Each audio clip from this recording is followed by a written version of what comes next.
And we're on. Great. Good afternoon. Welcome to the House Environment and Energy Committee. This afternoon, we are going to turn our attention again to H48, an act relating to solid waste management, and hear from one of the lead sponsors of the bill, Representative Page. Welcome back, Representative Page. Thank you, Chair. It would be great to hear the overview of kind of the why you introduced this bill and just remind us of that. And if there's any updates that you're aware of in the situation that you want us, that you think are relevant to it. I'll do a little introduction and then I'll go into the bill's purposes, and I guess then if there are questions after, I'm available basically. So I know that there's been some of you as members of this committee that have actually been to the Coventry landfill. And I know that the speaker has actually visited last year as well. And I know that there are some of you that have also gone out on Representative Smith's cabin cruiser. Yeah. Okay. Yacht. So you know a little bit about Newport, my district, and Lake Memphremagog. And I think we could all agree that it's a beautiful resource that needs our protection, not just for protection for our tourism and our recreation areas there, but also because of the lake. It's a limited resource with water. And I should also say that it's a resource for those that use the lake as, to play and recreate in, but also to they use the lake for their own drinking water. And a perfect example of that is the Sherbrooke, Magog area, neighbors to the north in Sherbrooke and Magog, Quebec. About 175,000, use that lake for their drinking water. And also residents that have camps and residents on the lake as well. So what I'd like to do now is just go over some of the, one other thing I should mention. We're here talking about the Coventry landfill. And I'd just like to say a word about the company that regulates it. I think personally, I know a number of people there that work there. It's a good company to work for, good benefits, good pay. And I think they do the very best that they can. I think they're well regulated to a certain degree by the state. There's some that would have probably agreed or would want more regulation relating to that. But I think overall it's been a good neighbor to the local area financially.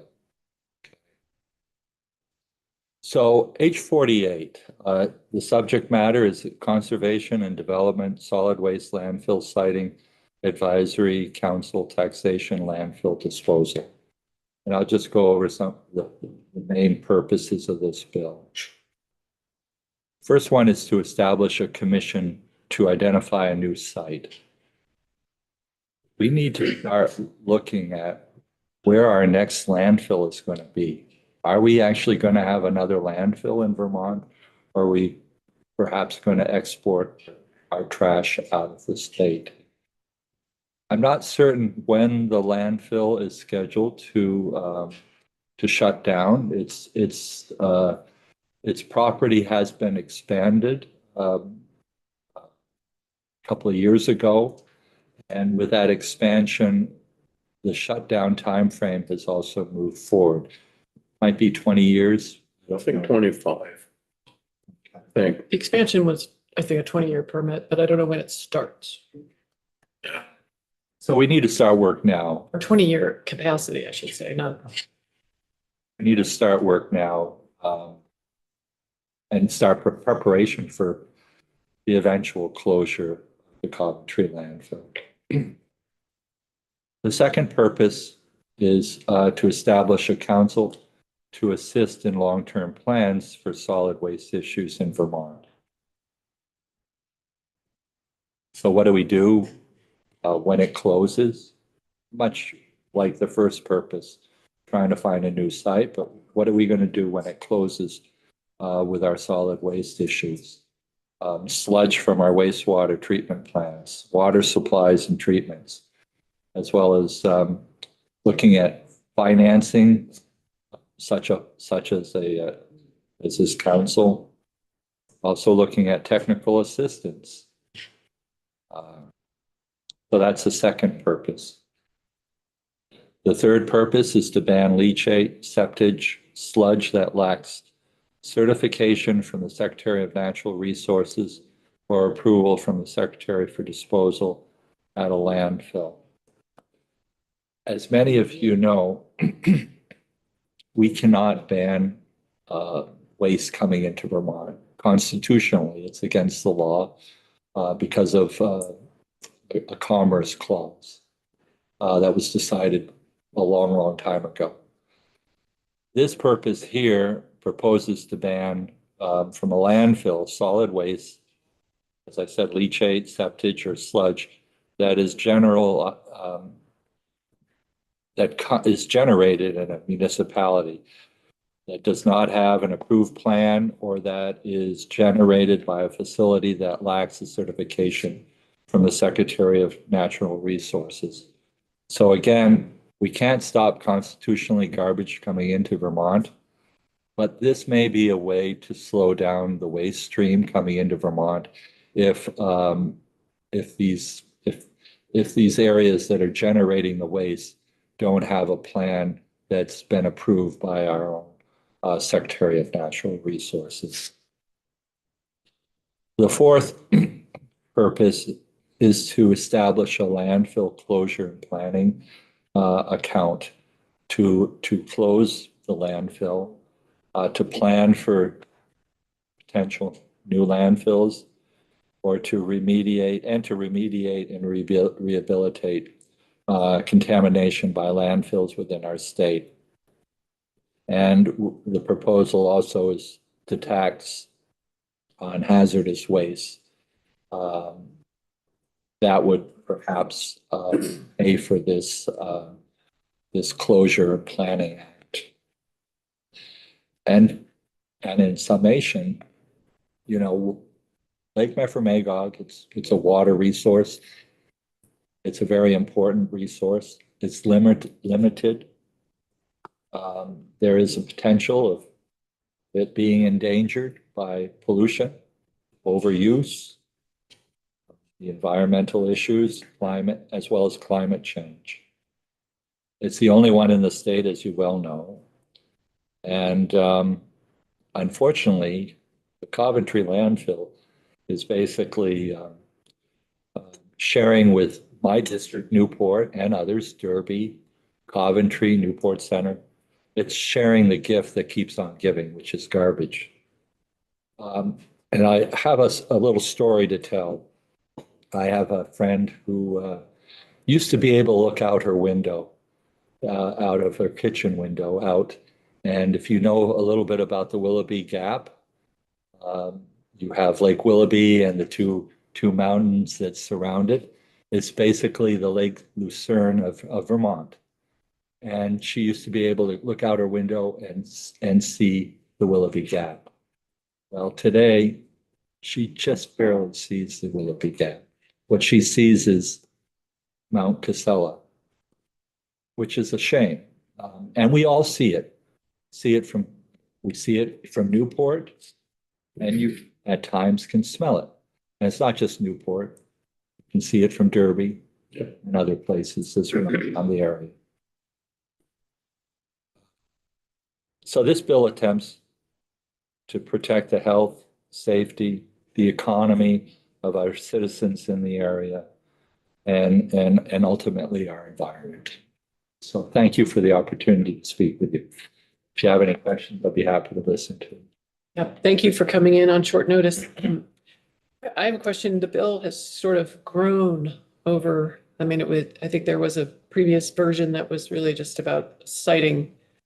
And I guess I'm curious if you had to prioritize, are the sections of the bill in the order of priority, or is there one piece that you think is the most important? I think probably the most important is to start planning for the future. And that means looking for a new site, as well as planning for the closure, making plans, for remediation, rehabilitating the lands if possible. That's where I would put my priority. Great. Representative Bongartz. Question, I don't know if you would know the answer to this, but is there a contingency fund as part of a permit at this point? I think there is. But I don't know how much is in it. I don't know whether it's enough for closure and for all the things that need to happen when it does. Representative Pat Then Smith. A couple of comments. Just from I have know more about that landfill than the average person. I think as a committee members know, it's been spent more time than I ever thought I would there. But I'm just letting committee members know that there's a significant amount of concern here in Montpelier, among Montpelier residents, because of the leachate that is trucked to the sewage treatment plant in Montpelier, and then the impact downstream along the Winooski River. So that's another area of concern. And another one that I became very conscious of back when I was closely following Casella's regulatory and permitting processes for expansion is because the trash that goes into the landfill comes from such a huge area of Vermont and other states as well, the amount of truck mileage, I was thinking of that from a climate perspective, the amount of heavy truck mileage and the regulation of the routes that have to be, which routes could be traveled on during which hours and those kind of things. But I was just very much, if you have one landfill in the whole state of Vermont that is up in one extreme corner of the state, and it's taking trash from a very broad area, you are burning a lot of diesel fuel.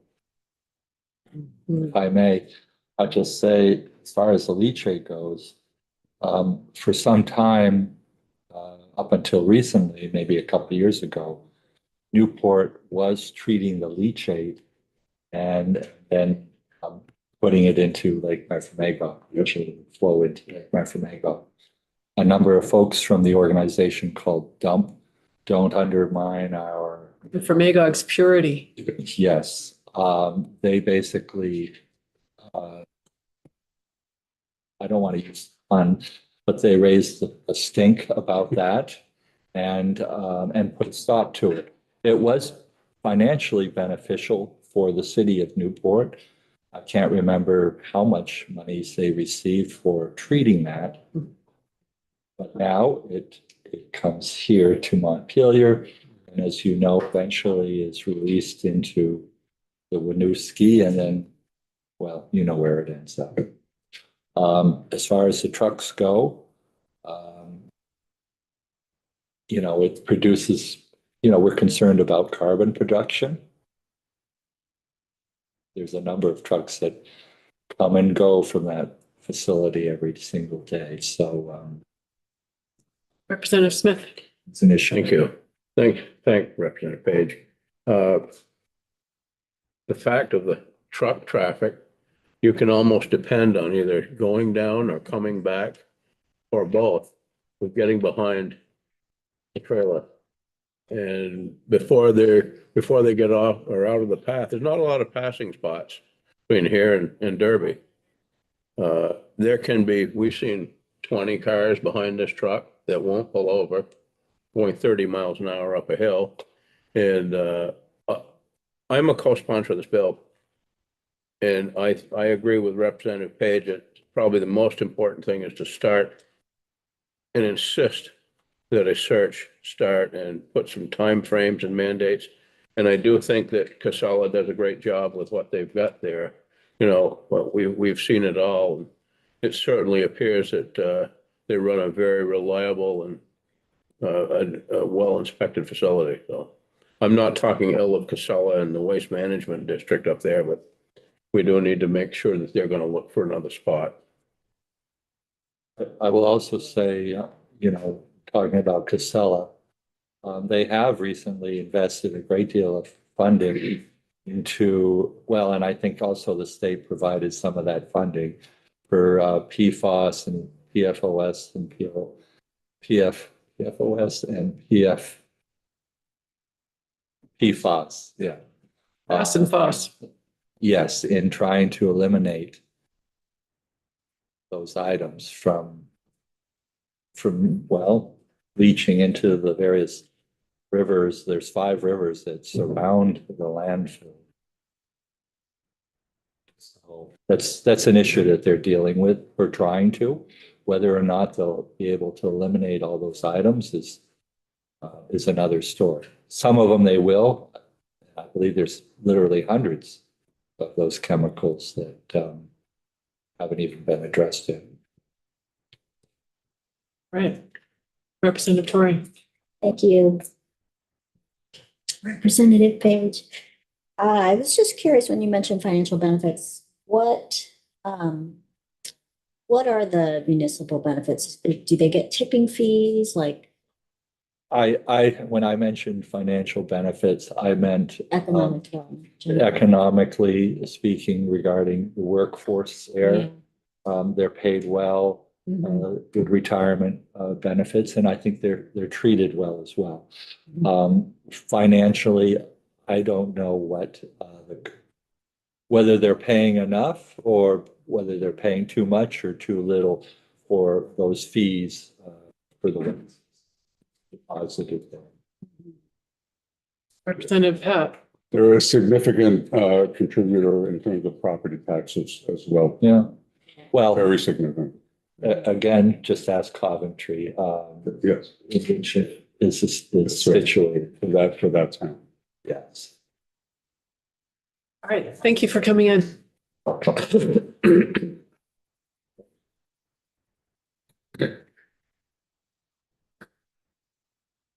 to talk about Lincoln prices. leaks and crises? Yeah, I would. I don't know what the bill number is, do you? I don't have a clue. No, is it your bill? No, it isn't. Okay. But it's a bill that I believe it's up there. And maybe there isn't even a bill, but I know that we've talked about there's 4 criteria for a lake at 345. That's it. Thank you. Supposed to be shut down. 345, you said, Will? It's criteria to declare a lake in crisis. And I know that Lake Memphremagog has reached that criteria except for the real estate factors. And I really can't see where, if the state of Vermont wants to consider a lake in crisis, that real estate should even enter into it. It's a whole different ball of wax when you're talking about what you can get for a house and what you can't get for a house, as to whether a lake's got milfoil in it or it's crystal clear. A body of water is a body of water. And real estate on it or off it's got nothing to do with it. So I would like to see if there's any way that we can drop the requirement for real estate on page 345.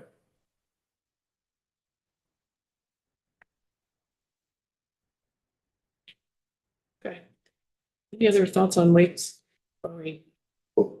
Yeah, go ahead. Talking about thoughts, I actually liked 48, and if we were looking to keep it simple, we might do 1, 2, and 4 of the Sounds complicated.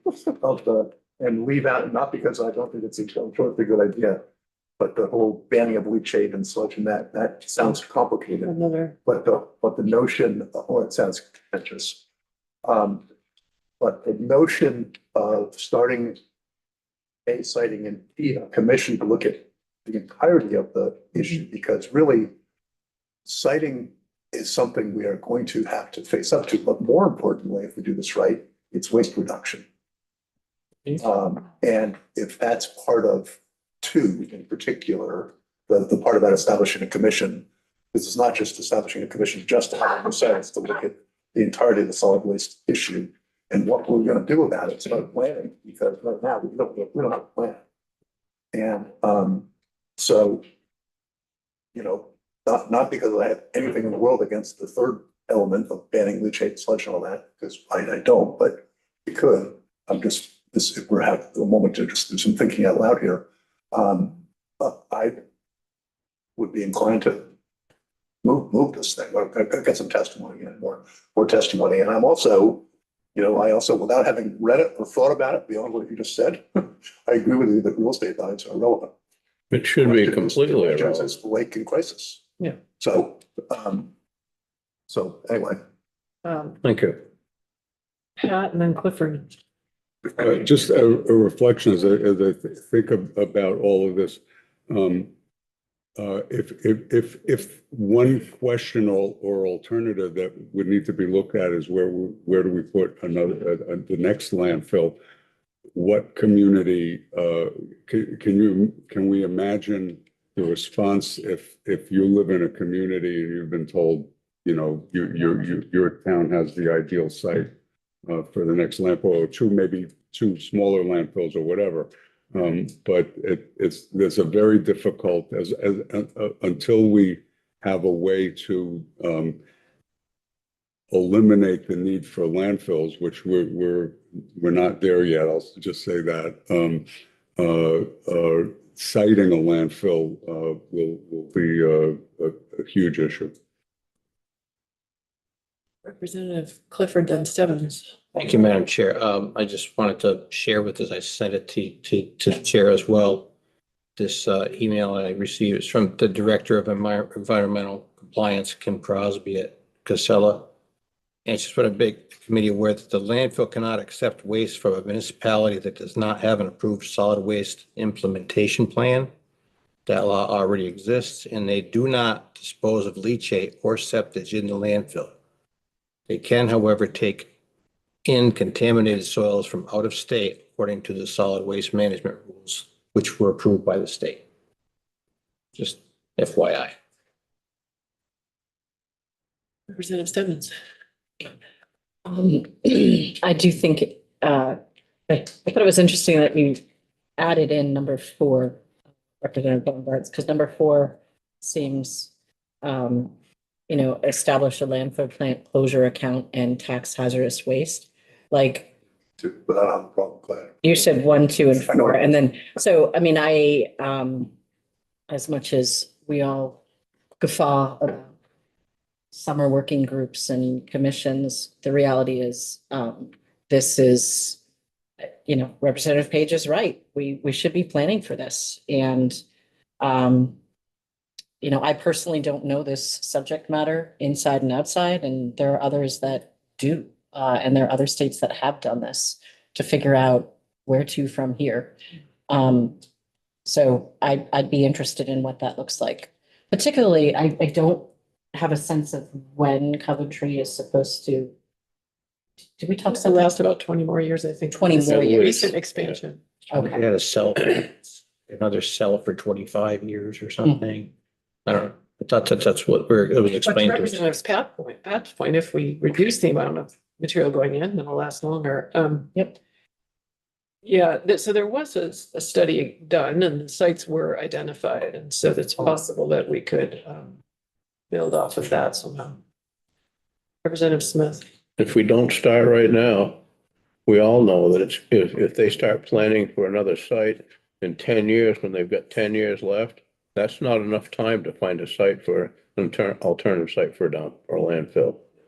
It takes years to get all the permits in place and all the permission slips signed, so they need to start doing that now.